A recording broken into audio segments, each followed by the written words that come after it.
This week's improvement is in our scrap area. So when we run things on the CNC, we have parts, leftover material sometimes that are pretty good size. And it was getting a little bit out of hand here. We had some ragged looking parts, and it was stretching out where we weren't utilizing it. So the first thing that we did, Daniel and I sat down and we came up with standards on what we're gonna do on sizes, what we're gonna keep, what we're gonna get rid of, and how we're gonna handle certain items. And so step one was the standard, and then two, we came in and we took a look at that standard, and then we cleaned up the area. We got rid of material that we're not gonna use and that didn't fit our standard. In that process, we found out it'd be helpful to have a saw so that we could trim parts that had legs and things like that off of it.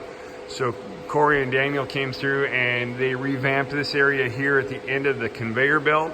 We've now got a spot for the cordless saw so that we can trim material right as it comes off the conveyor belt.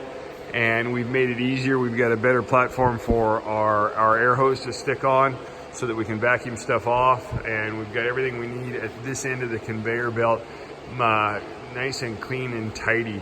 So very nice work, guys.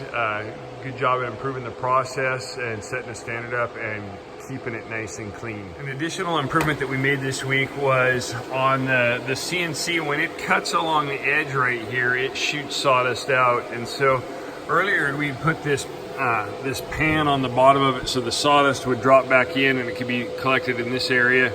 And so this week we got some more of our rubber flap stuff, and we've extended the sides down to where anything that's coming off the router or they're spinning isn't shooting out this window and onto the floor. We've noticed a big difference in the amount of sawdust that's leaving the area has been reduced.